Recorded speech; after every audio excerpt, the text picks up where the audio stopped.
We're good to go? We're good to go now? Okay, fabulous. And does the laptop look like it sees everybody? So I'll probably just pop back in at the end to stop the recording. Is that okay? Yep. Cool. Yep, perfect. All right. So, yeah. All right, thank you. Would you like to introduce yourself and give a little background? Thank you, Marlene. So, good afternoon. My name is Marlene Gallagher, and I work for the Treaty Relations Commission of Manitoba. So my background is in education. I retired from Department of Education, so I have a Bachelor of Education, Bachelor of Arts, and a History Honors degree from the University of Winnipeg, and I did a Master's degree in Education from the University of Manitoba. So a lot of my work is around Indigenous content, Indigenous material. And so I'm First Nations. I'm from Saugeen First Nation here in Manitoba. And I grew up mostly in my community. I attended a residential school in my community. I attended residential school for about 5 years. So from the age of 5 to about 11. It was about a 5-year that I was in there.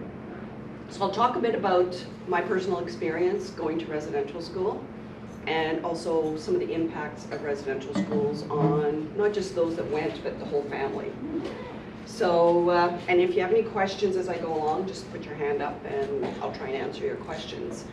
So I'll talk a bit about, just a little bit about treaties, residential schools, and then I'm going to talk a bit about some of the contemporary issues that we as Indigenous people face today, okay? So with that, I just want to say bonjour, which is hello in my first language, which is Ojibwe. I always like to acknowledge that we are on Treaty 1 territory.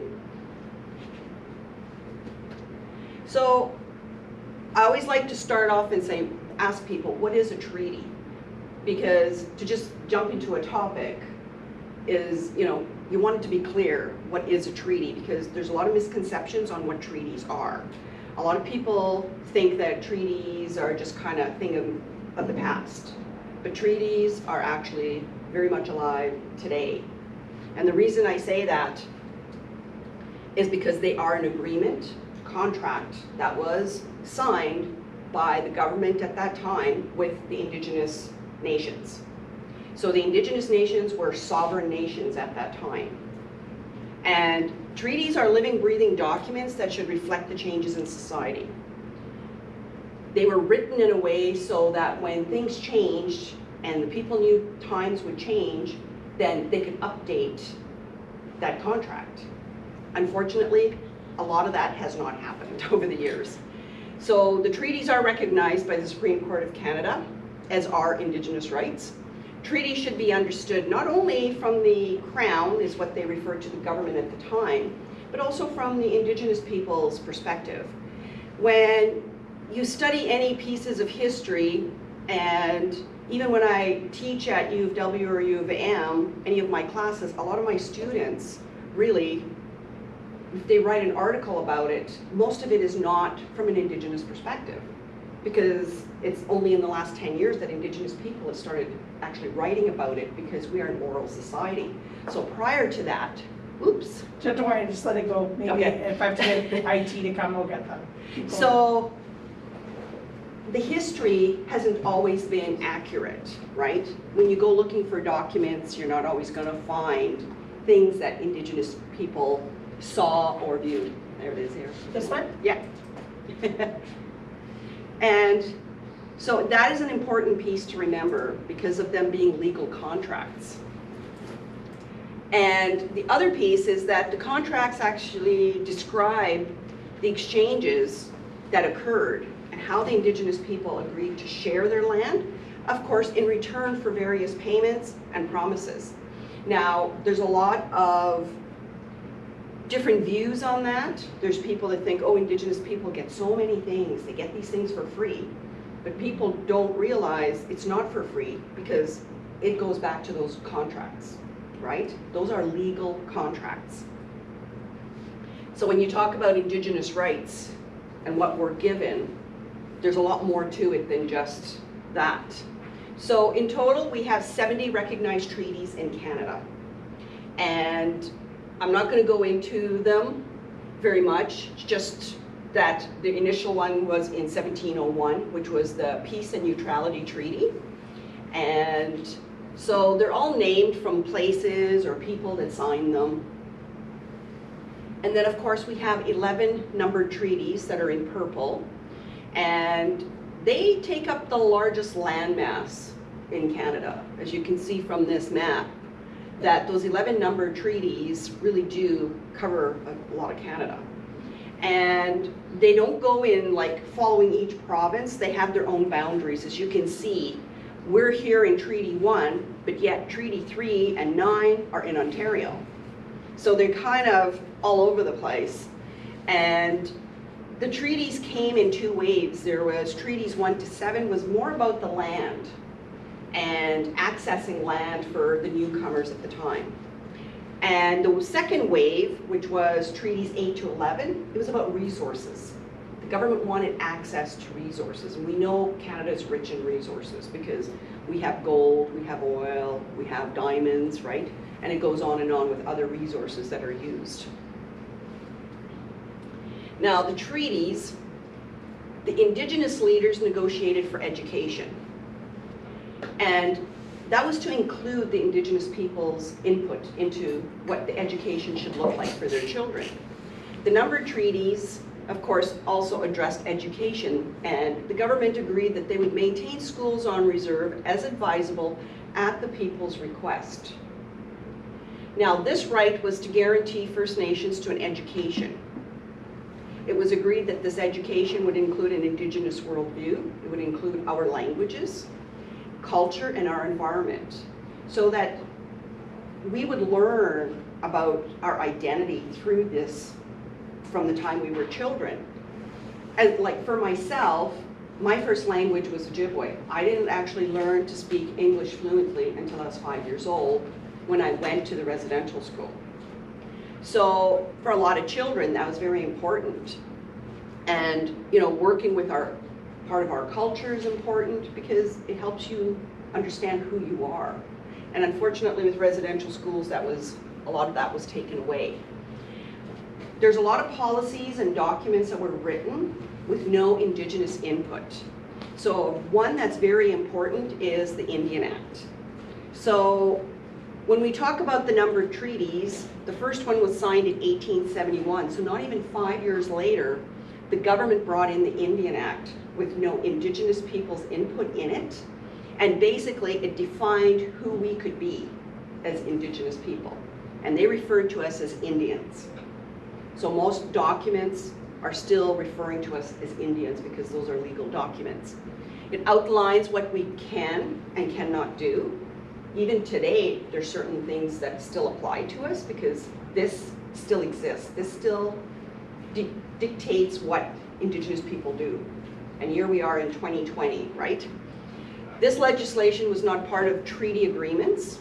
This was an arbitrary piece of legislation that the government at the time decided had to be in place.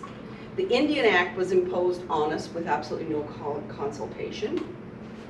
So this legislation continues to impact us, but it impacts women even greater. And I'll explain that briefly. Indigenous women who married non-Indigenous men would lose their status. They would be forced to leave their communities, whereas an Indigenous man could marry a non-Indigenous woman and she could move there and live there and get all the rights, whereas the Indigenous woman lost her rights. So when I married my husband who's not Indigenous, I lost my status. It took me, well, they changed that law in 1985, but it still took me almost 4 years to get my recognition back. And that still impacts women today, because now my kids and grandkids can have status, but if I ever have great-grandchildren, they're not entitled to it. It stops 2 generations after the woman that married a non-Indigenous man got their status back. Is that same for the male? No, the males continues on. It's almost like... Yes, it's gender discrimination within the Indian Act on Indigenous women. Yeah. Yeah, it still exists, so. Now, assimilation through education. The Indian Act gave the agents of the Department of Indian Affairs almost a dictatorial control over the people's lives. So these Indian agents could determine what happened on these reserves that were set up through the treaties. And the reason the reserves were set up was because they felt that there could be a conflict between the Indigenous populations and all the people that were coming and settling in Canada at the time. So we could not leave our community without, they called it a pass card. It was a pass system. So if you wanted to leave, you had to go to this Indian agent and say, I have to go and see a doctor, right, in the nearest community. And he would write out your name and the date and time. And if you did not come back by the time he put on there, they could put you in jail. And he could say, oh, well, you could go to jail for a week or 2 days. He was pretty much the boss, and you had to do what he said. So education became one of the tools for assimilation. Even though in the treaties they had agreed and said, you can have your education the way you want it. Right after they signed them, all of that changed. So the Indian Act gave the government responsibility to educate Indigenous children. This superseded the treaty agreements of 1871. So this continued on and right into the late 1970s before any of the communities started actually getting any control of education in their communities. So that's a long time, almost 100 years, well over 100 years really, from 1871 to about 1978, I believe, is when we actually got more control of the education in our community and how that could include our culture.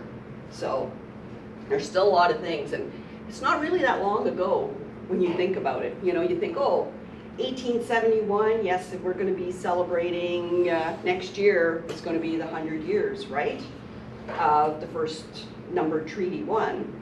And it's not that long ago, but yet it seems like a long time ago, but yet so little has actually changed for the Indigenous people in many ways. And of course, the biggest impact of the policies that the government put in place were the residential schools. And the residential schools was about assimilation. And here you can see in the picture where, you know, there's a young woman with her 2 children, classrooms. Children all had kind of the same haircut. We had to wear uniforms. And anything that you could connect to your identity was taken away. And I'll talk more about that as well. So why residential schools? Well, it was to remove and isolate Indigenous children from the influence of their families, their communities, but as well to take them away from their language, their culture, and our traditions. So we could no longer speak our language. We kind of had to forget about our culture because they said it was very inferior. So they taught us to be ashamed of our culture and our way of life. The assimilation process is faster and easier to indoctrinate children to mainstream belief. So, here we go again. So, the whole idea is if you take the children away at an early age from their families, it's easier for them to assimilate and be a part of the larger community rather than continue to live the way they were, because the government really did think that it was an inferior, you know, culture. So, Sorry. I said cancel on it, and it should have canceled it. yeah. So that was the big thing with residential schools. I'll keep talking on some other stuff. Perfect. So when I talk about taking away language and, you know, our culture, our traditions, I'll share my story. So I'm 5 years old. I'm the youngest in my family. And one day, a car pulls up to our yard. And back then, you know, it's older cars. And so the car pulls up, and I would just remember my mom saying to me to run and hide, but I didn't know what she was talking about. And my brother's yelling at me, and he's running, but by then, one of the nuns had grabbed me. And the priest got a hold of my brother. He was 8 years old. He was 3 years older.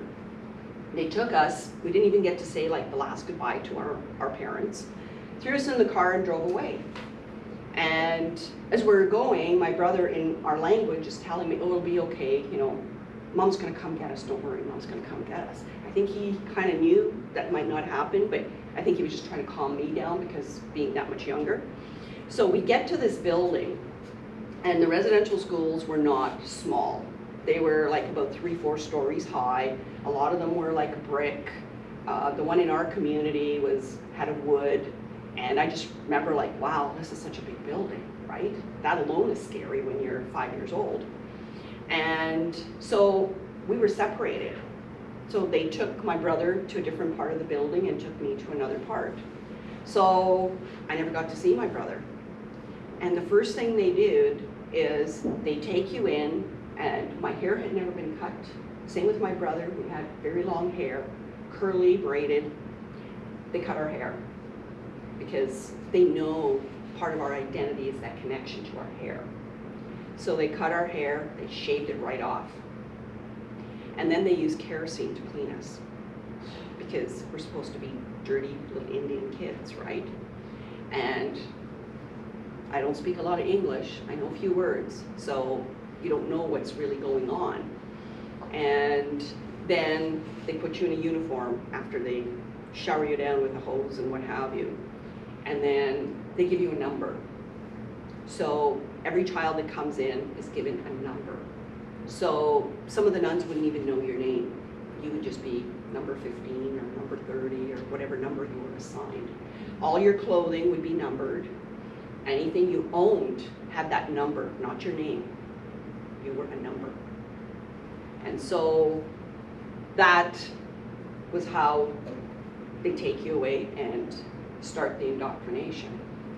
And you're forbidden to speak your language. You're forbidden to see your siblings. So you're pretty much on your own. So you think, a 5-year-old going someplace like that, right? I came from a very traditional family, very nurturing. Our grandparents lived with us, things like that. And that was very common back then.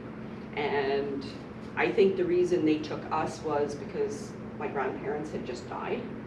So we became a target. And the other piece to that is there's so many beds in the school. If a bed becomes empty because a child died, they have to fill that bed or they don't get money from the government. So then they scour the community for the family that's most vulnerable or has had something tragic happen, and then they scoop their children. And that's what happened to my brother and I. They had 2 beds empty, one on the boys' side and the girls, so hey, there's 2 right there in one family. Let's just take those 2, because then we can convert them, right? We can assimilate them. And so that was a common thing that they did. In the first year, my mom would come to church, because that was one of the few places I could see her. She would come to church, and I'd see her, and after church, they let us go and see our parents for a few minutes. Well, I think after that year, they realized we weren't letting go of our language, because my mother didn't speak English. So every time we saw her, guess what? We were speaking our language. So shortly after that, I quit seeing my mom in church. And I thought, why is she not coming? So I asked, they said, oh, she didn't want to see you anymore. It wasn't until I was much older, I asked my mom, I said, how come you quit coming? She said, well, they told me that you and your brother didn't want to see me anymore. You see, they played like the families at each other, right? And basically telling us these stories to make us believe that was true. So for 14 years of my life, I believed that my mom really didn't want me. Meanwhile, she was told the same thing. So you think the hurt that goes with that, right? And it melts your heart.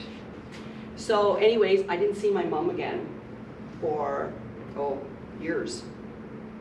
So the following 4 years, I lived year-round at the school, whereas a lot of kids got to go home in the summer. I had no home to go to. My mother had become an alcoholic because I was the youngest. Suddenly she's got no kids at home that are young, right? And the next oldest sibling is almost a teenager. They didn't want her because she was already too old to change. So they always wanted the kids young. In fact, it's been documented that the youngest child taken was 3 years old. 3 years old. 5 is bad enough, but 3 is even. And I have friends that went to the school from the time they were 5 to when they were 18 because they had no home to go to after. And one of my friends, he lost his language completely. I still speak my language. And he said when he first went back home, he said he felt so out of place because his grandparents would speak in Ojibwe to him. He says, I have no idea what they were saying. He said, I could not communicate with my grandparents. He says, so I just quit going back to my community. And so he's lived in Winnipeg his whole life since.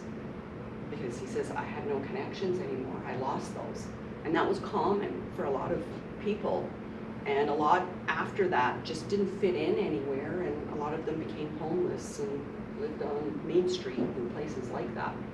Or wherever they ended up, right? Other cities, because they didn't know where they belonged. They didn't know who they were because their identity had been taken away from them.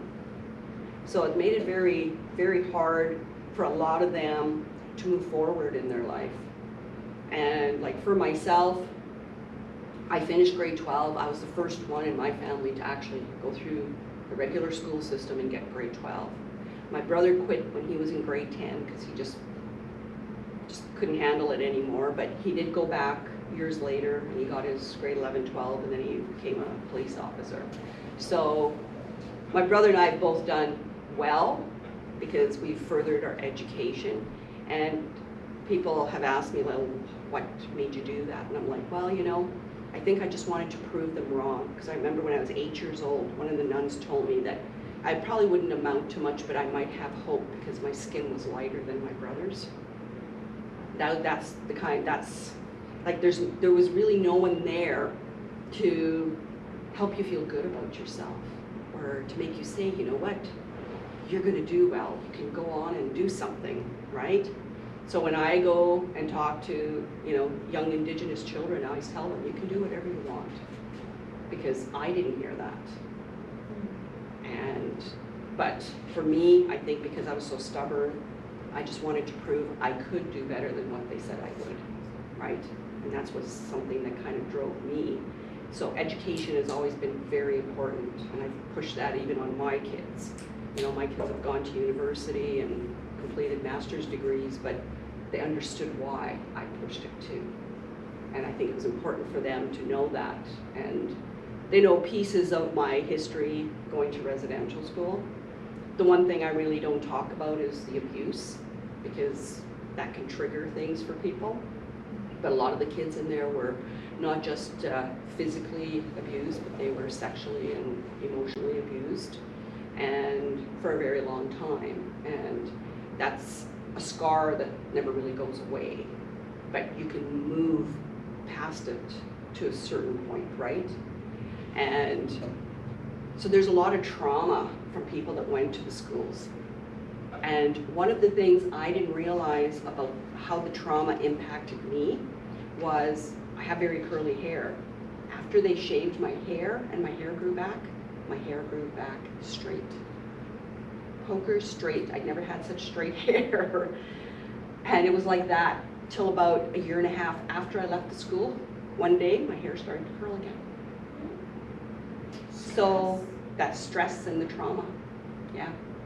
And they're just learning more about how that impacts your DNA, right?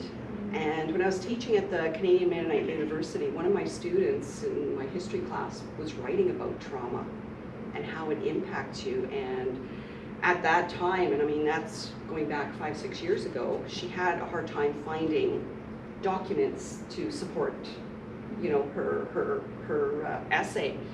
But she did find some, and you know, it shows how that trauma can impact you. And it's not just those of us that went to residential schools, but other people from other places who have gone through trauma, how that can impact you in different ways. So I didn't understand that until I was much older. Like, I just remember like, gee, my hair was straight in that picture when I was 11 years old, but I'm 13 and my hair's curly again, right? So you don't see that until much later in life. And I was talking to one of my uncles and they were like, yeah, you always had, when you were little, your hair was like ringlets. But then when they shaved it, it came back straight. And again, it was just that experience of going there that really shocked me, I guess. So, see if we can. Yeah, I'll fix that. I didn't want to interrupt while you were Yeah, chatting, sorry. So, there's a lot of different things that can happen from those types of experiences. And the other piece with people that came from residential schools is we didn't go to school full day because we had a lot of chores to do. So children had to, peel potatoes because now you're feeding, 80 or 100 children. So the nuns make the kids do all the work. So we had to do laundry, washing floors, doing dishes, cooking, cleaning, making our beds, things like that. No one did anything for you. Everything had to be done that way. So you really needed to help each other too, because you didn't have your parents there to tuck you in at night, right? Yeah. Even at that age. Pardon? Even at that age? Yeah. At 5 years old, yes. I had to learn. I spent one full day when I first went there to learn how to make the bed because I didn't know how to make it the way they wanted me to make it. To tuck in the corners a certain way. All day I spent until I got it right. And then from then, I had to make sure I did it that way. And it takes a long time to forget that. When you've been doing it every day like that, all of a sudden, I'm teaching my kids, I'm like, no, you gotta tuck it in like this. My kids are going, Mom, it doesn't matter, just tuck it in, right? And I had a hard time to let go, but I did, because my kids helped me. And they're going, it's tucked in. It doesn't have to be a perfect corner. But that's what they did to me, was I had to do it a perfect way for them. Or they rip it all apart and I have to start over. So that's why I spent a whole day there. But what 5-year-old is going to know how to tuck perfectly, right? So that's why my kids were like, Mom, just tuck the sheets in. So they've helped me learn. So of course, Indigenous people were considered savages that required saving. And you see that a lot in history books. And I always say, but who did we need saving from, right? Because there was nothing wrong with our culture, our way of life. It just was different from those that wanted to change us. That's all it was. And I mean, look at today, how we have so many different cultures, so many different ways of doing things and learning, right? And we should be more accepting. So Indian residential schools were, of course, to convert us to Christianity. But a lot of our communities were already very Christian. Like my community of Saugeen was already quite Christian. But they still had the school there for the rest of the families. The government felt that the schools were the best way to prepare us for the life in mainstream society, because they thought we wouldn't fit in. So attendance was mandatory for children ages 5 to 16, but quite often, like I said, they took them as early as 3, and quite often they stayed till they were 18, because they had nowhere else to go. So we would live on the premises, kids could go home in the summer, so you were there mostly for the 10 months, and of course, you wouldn't have contact with family. We were prohibited from speaking our language. So how did it all begin? Well, in 1883, John A. Macdonald was our Prime Minister. He was also the Minister of Indian Affairs at the time. Today we would say that's a conflict of interest. And through his authorizing they created 3 residential schools. Those were the 3 model schools. They said, we'll set these up and we'll see how they go. They had gone down to the United States and Pennsylvania, where they had a huge residential school, just to see how they were doing things. So then when they came back, they had a plan in place. Over the next 50 years, the residential school system grew dramatically. So at the peak of the schools, which was around 1931, the government was funding 80 schools. Now all the schools were run by different Christian denominations, whether they were Catholic, United, Anglican, but the Catholic Church did have the largest number of schools throughout Canada. And of course, overall, we had 139 residential schools across Canada, and about 160,000 children attended. So, and that was First Nations, the Inuit, MITT children, and the largest concentration of schools was in the prairies. And the last school closed in 1996. So that just kind of tells you 1996 isn't that long ago. I remember having a conversation with someone, they're saying, oh, but that happened such a long time ago. I'm like, the last one closed in 1996, they couldn't believe it. I mean, it wasn't run the same way as it was in 1930 or 1950, but in 1996, it was still considered a residential school, but you just didn't have the kids living there like they used to. And Which so, province was that one in? Saskatchewan. Yeah, that was the last one, was in Saskatchewan. So you can see here, all the dots are the schools across Canada. And you can definitely see, like I said, the largest number is in the west. Why do you think they were mostly in the west? Anybody want to take a guess? You think more settlers in those areas? Is that what you think? Yeah. Any other thoughts? Anybody want to take a guess? More indigenous people in Yes, for sure, that's one of them too. More Indigenous people, because the population in the prairies was actually much greater than what the government had even anticipated when they started, negotiating treaties and having, all people coming and settling. The other reason is because they felt in the East, remember, we're going back to the first treaty was 1701, and there were already newcomers coming even before that in the 1600s. We had late 1580 to the 1600s, we had the black robes already coming and trying to Christianize the Huron and all the other groups down east. So the government felt that the majority of Indigenous people in lower part of Ontario, Quebec, and the Maritimes had already been Christianized. So they didn't need as many schools. But the prairies, because we hadn't been around white people as long, we needed more schools. So that was partially why they concentrated in the prairies. So population was one, and two was they felt we needed to be Christianized more so because we hadn't been, involved or had anyone come and try and do that before. So basically that was one of the reasons. Well, a few reasons.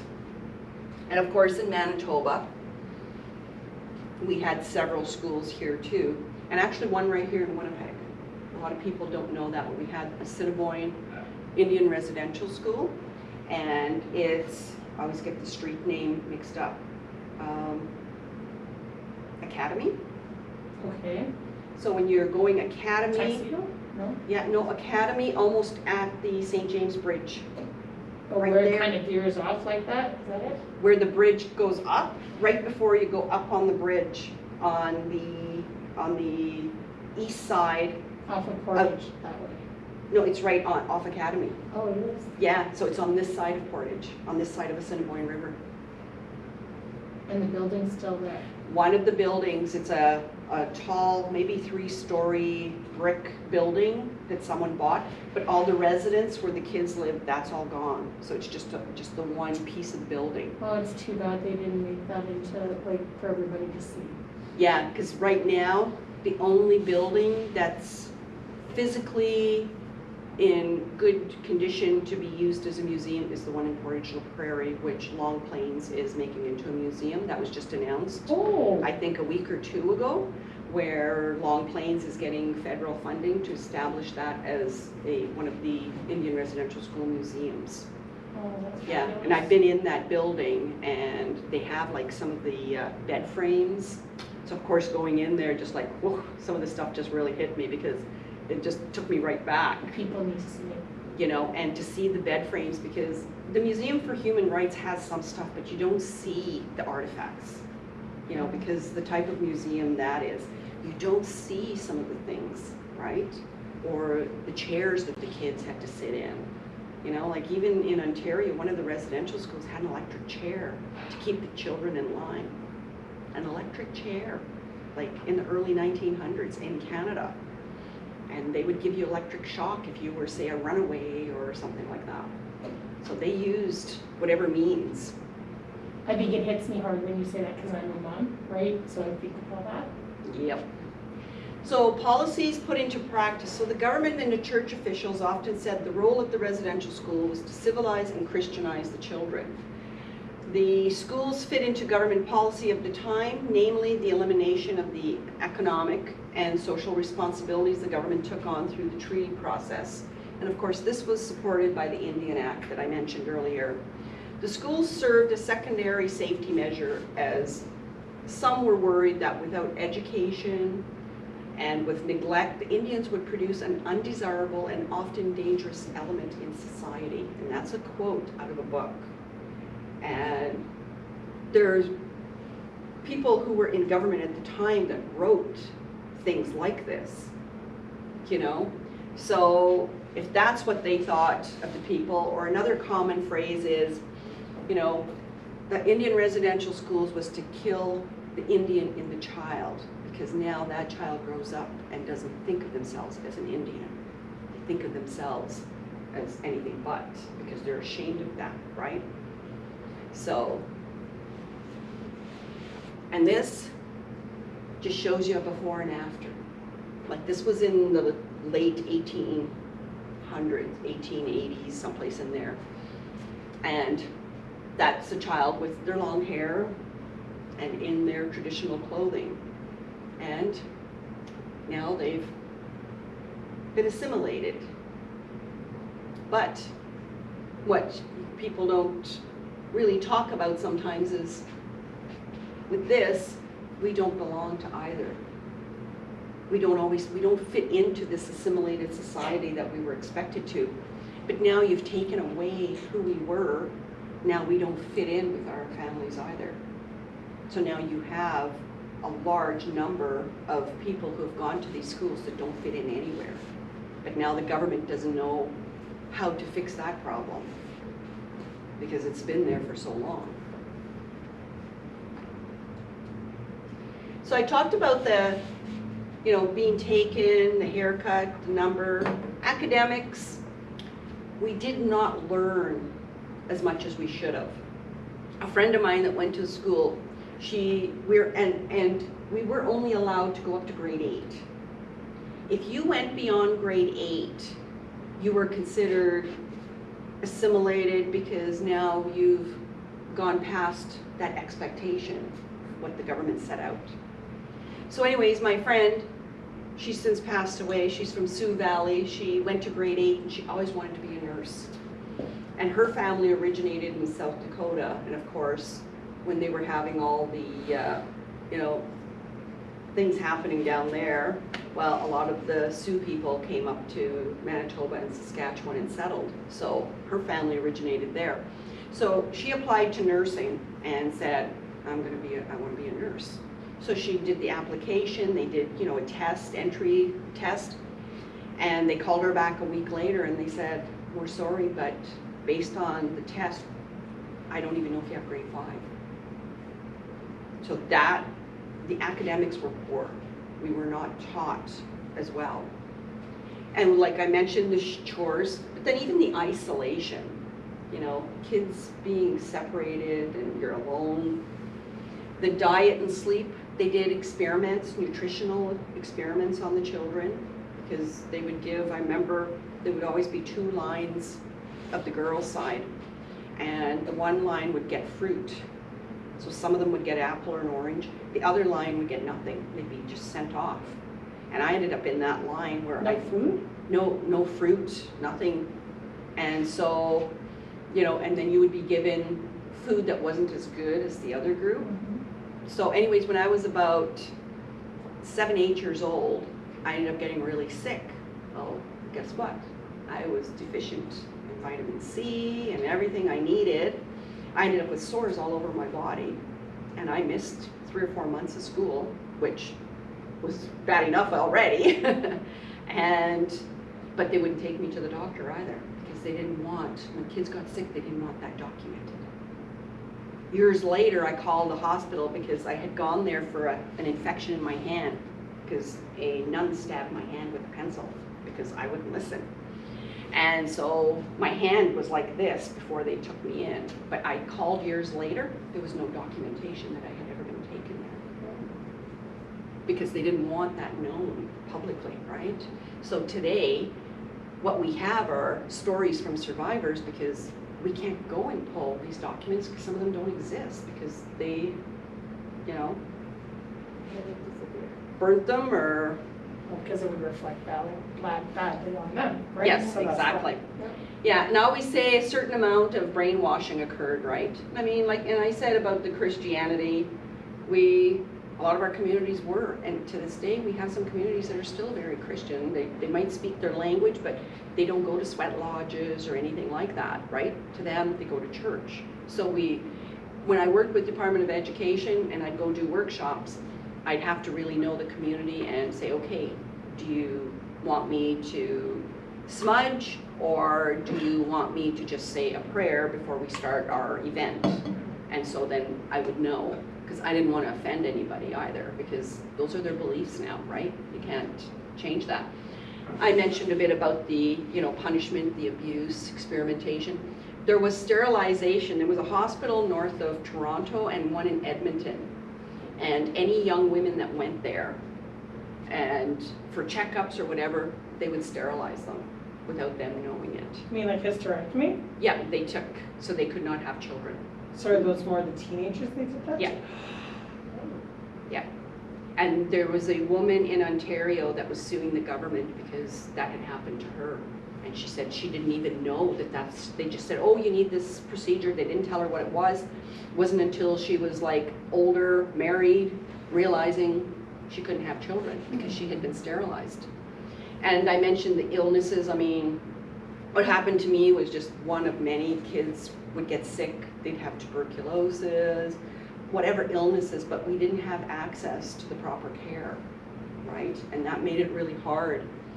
And the deaths, I think the Truth and Reconciliation Commission did a bit of work on trying to find how many kids actually died, because there's no real documentation, right?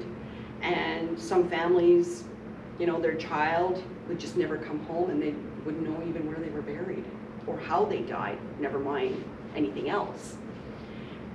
Some will say there were some positive experiences, but to me, those that say they had positive experiences, it's because they made friends. Not necessarily how they were treated was a positive experience, but they look at, well, I made friends while I was in there. I did hear one person say, well, I learned to cook, I learned to clean, but to me, I was like, would you have not learned that anyway, right? Your parents would have taught you that. So, and if the education was that bad, you probably would have still learned to read and write anyways. So, and then of course we had the apology, and for some people that was an important piece to hear, the government apologizing. And because for years, residential schools were just not recognized, and people didn't even believe that these schools had existed. And it was, I think, Phil Fontaine, who's from my community, when he came out, they finally believed it because he was our national chief at the time. If he wasn't our national chief, would they have believed him? Because there were other people that came and tried to share their story, and no one would believe them. They thought it was just made up stories. So, they say it takes 7 generations to heal. I'm thinking it could take longer because this whole process is very slow. Well, because you're considered first, right? Because I'm considered first. Yeah. So my grandchildren are only 3rd, so we got a ways to go. I mean, some families, their grandparents might have gone. So in some families, they might be 4th generation already. So And we have less and less survivors every year because, you know, age-wise, I'm considered like young. And there's those that are quite a bit older, and every year we lose them. And I think at the time of the apology, I think they said there were something like 80,000 in Canada. But that's how many years ago now? So our numbers are getting less and less. And when I go and talk to schools, like Orange Shirt Day, I always go and spend. I usually try and get to 2 or 3 schools, and basically I tell the kids my story, and I tell them you can share it. Because I said someday everyone's going to have to learn about residential schools from a book or a video, because you won't be able to call someone like me and say, can you come share your story? So I always say, you can share my story, and I give you permission because I think it's important for everyone to know about these. So we'll quickly go on to some contemporary issues, and some of these still relate even to residential schools. So compensation is a big thing. When the treaties were signed, they agreed that 160 acres for a family of 5 would make up what the reserves are. Unfortunately, that fell short, and most communities were not given the land for the population. Like my community, the government still owes us 5,000 acres. So when you hear of settlements like that, it's not because the Indigenous people are getting something new. What is happening is they're going back on something that had been promised and was never paid to them. It's part of, like in the beginning when I said they asked for some type of payment and promises. Well, some of that payment was some of this land, and a lot of the communities didn't get it. So from an Indigenous perspective, the spirit and intent included a commitment from the Canadian government for the instruction and material as necessary to transition to this new way of life, because now we have a smaller parcel of land to live on. We can't even leave it. So it's important for us to change the way we lived, because now we can't follow the buffalo. We can't go when, you know, we know the fish are coming and stuff like that, or when the berries are ready, because if we can't leave our community and that food isn't there, what do we live on, right? The government promised they would help take care of that. And of course, in many cases, the provisions that were promised would never come. So a lot of our old people actually died because they weren't getting the medicine. We couldn't go out to the land to collect the medicine we needed, and they weren't getting the food they needed for nourishment. So we lost a lot of people that way. Now, we get a $5 annual cash payment each year. So, but remember, I said treaties are supposed to be living, breathing documents. They're supposed to change with society. And people are saying, well, shouldn't that $5 reflect that too? Because $5 in 1871 would be how much today? And I remember teaching grade 7 and 8 back in early 2000s, and I had my students in math class. I said, okay, 1871, you got $5. It is now 2002. What is it today? So they had to do graphs and stuff and made it fun, but they were like, wow, like they're still only getting $5, right?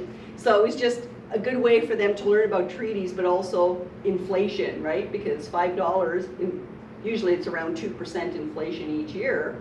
So they had to work that into their graphs. So it turned out to be a bit of a project, but I think it was worth it for them to learn.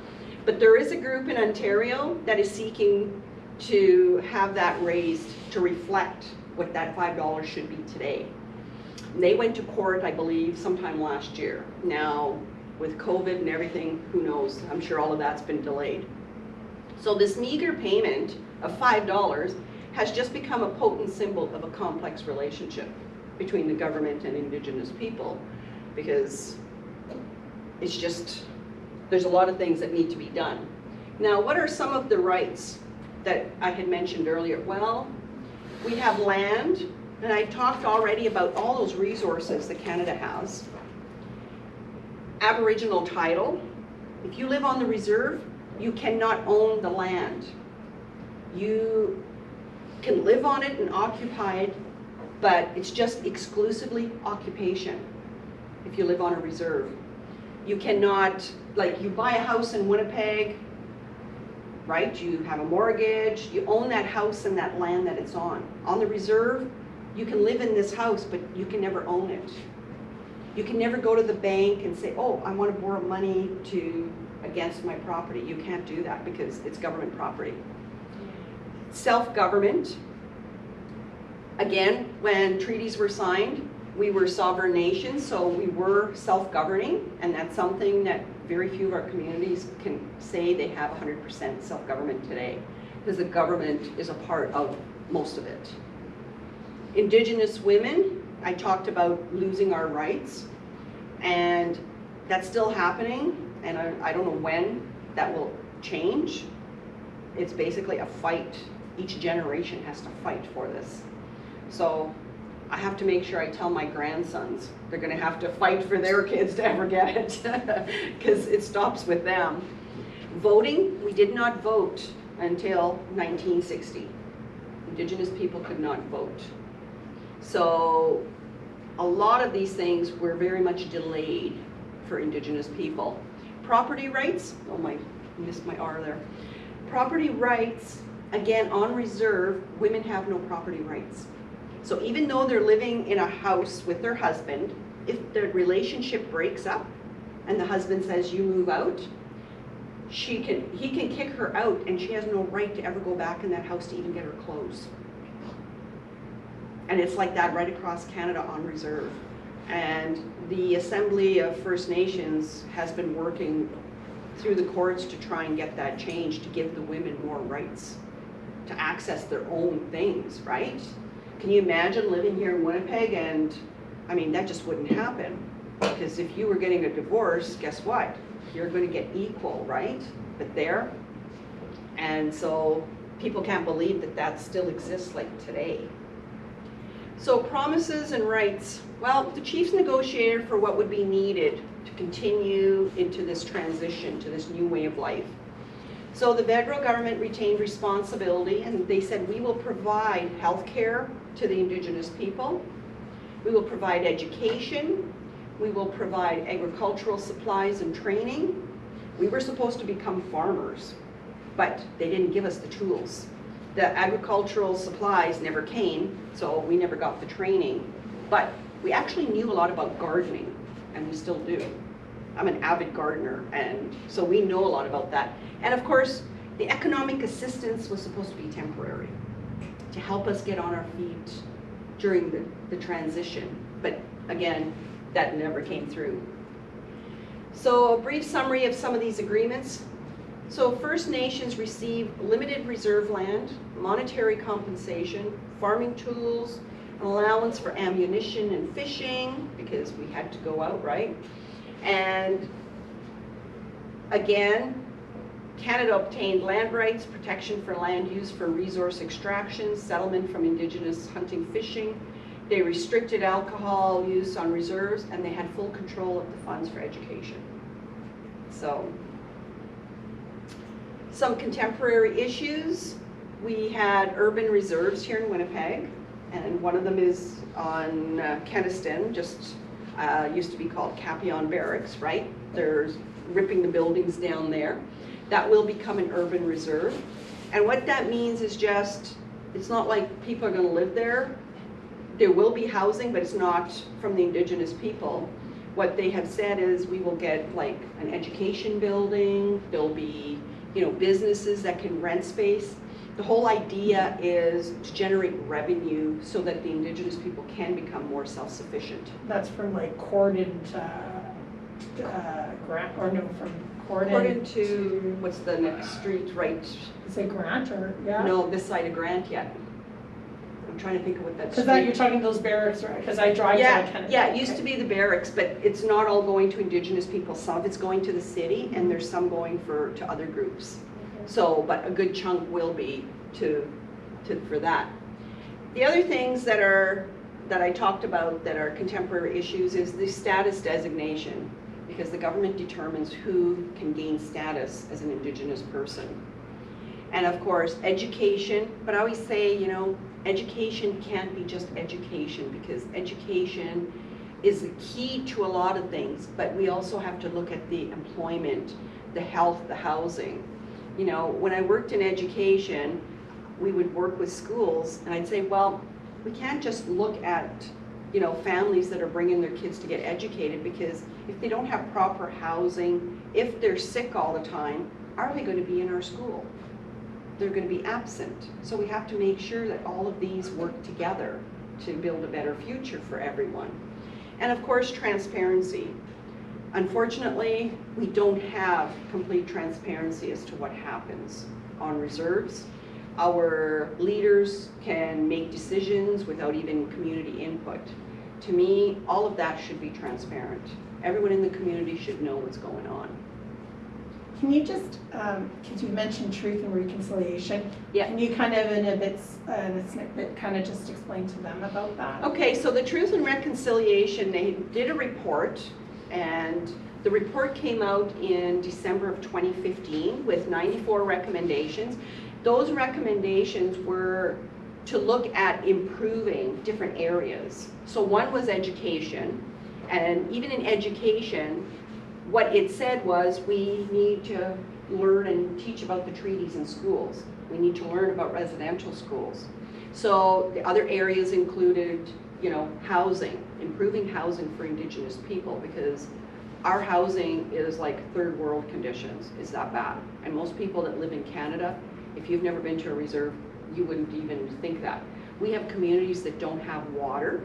They don't have proper sewage. And they came with the groceries. Yeah. I worked on it. Oh yeah, and groceries, like I would go to travel through the north, usually in the fall, visiting the schools I worked with.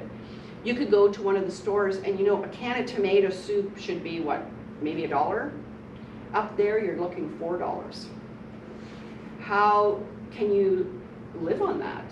There's got to be something better, because most of the people are, you know, barely surviving. They're living in poor houses. They have to, you know, a case of water is like $30, $40. I can get it at Costco for $4, right? That blows my mind. It's incredible.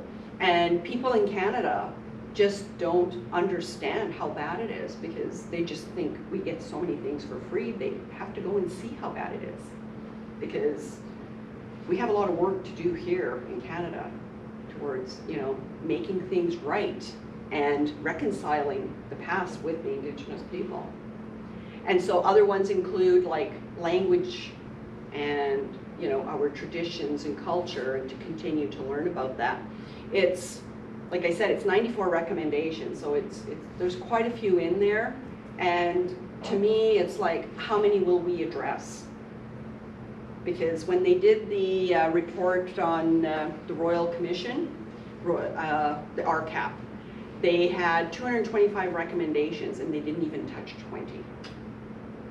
So that just kind of shows you how much is addressed. But what I've seen since this has come out, with the work I do in, you know, schools and universities, I'm seeing more school divisions taking on the task, not waiting for the government to say, oh, we should be doing this.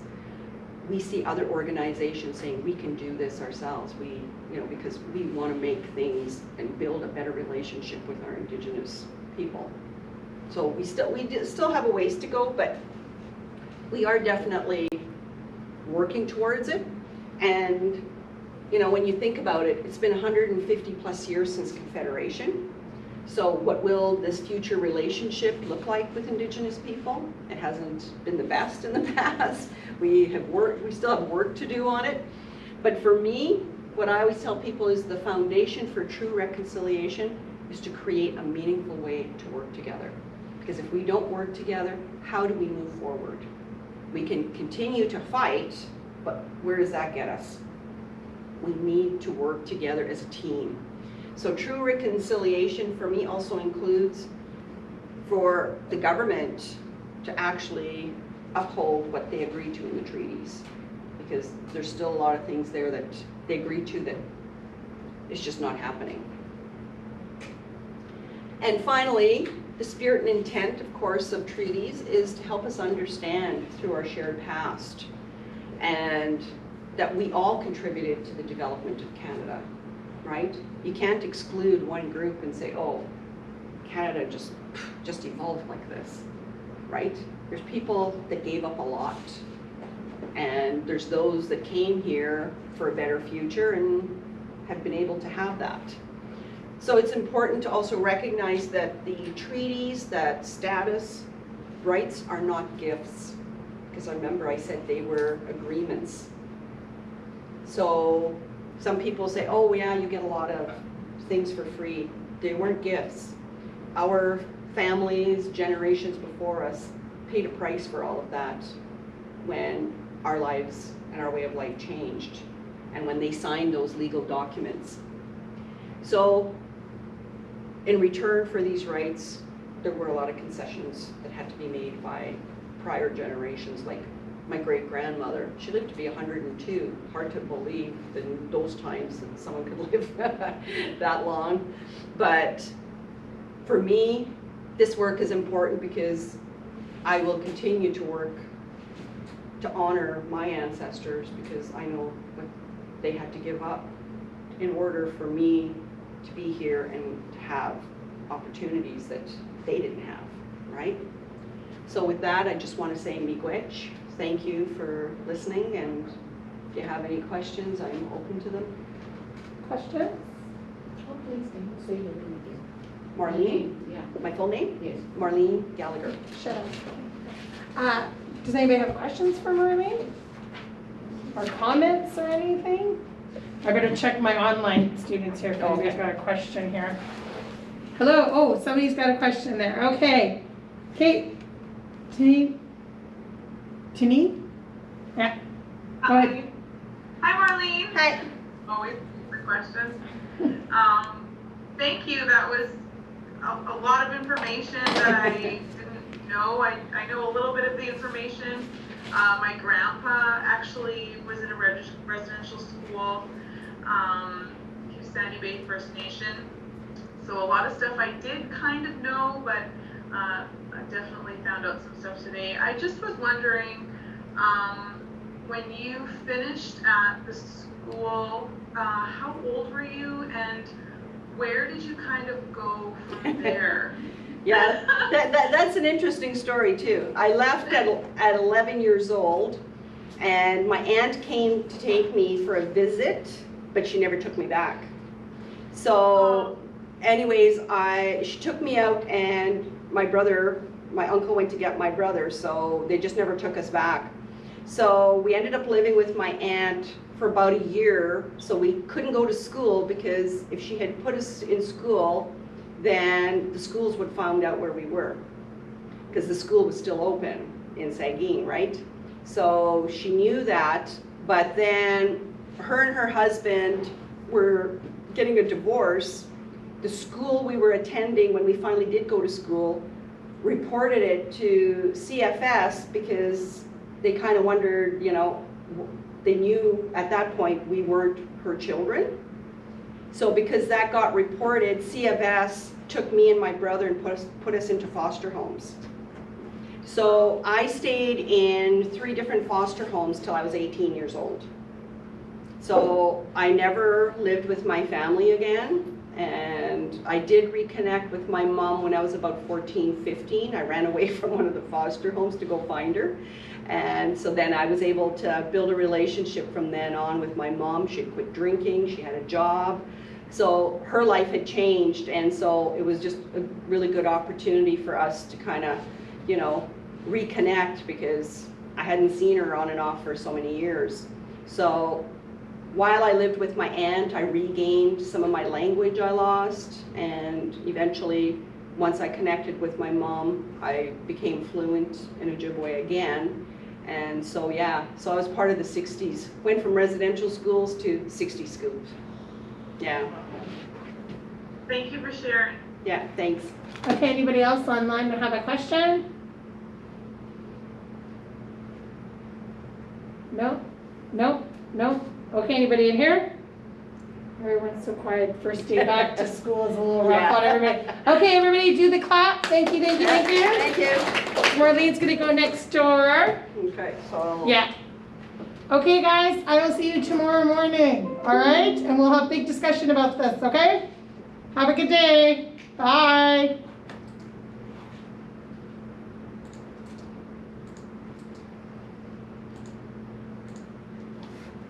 They're like, oh, we get to go? Because yesterday we had such a long class. First day. You guys remember your first day of class last year? Okay. That was great, Marlene. Thank you. Okay. Did you guys clap for Marlene? Oh, good. Me too, getting back in the swing of things, eh? Yeah. Thank you. Have a Thank good day. you so much.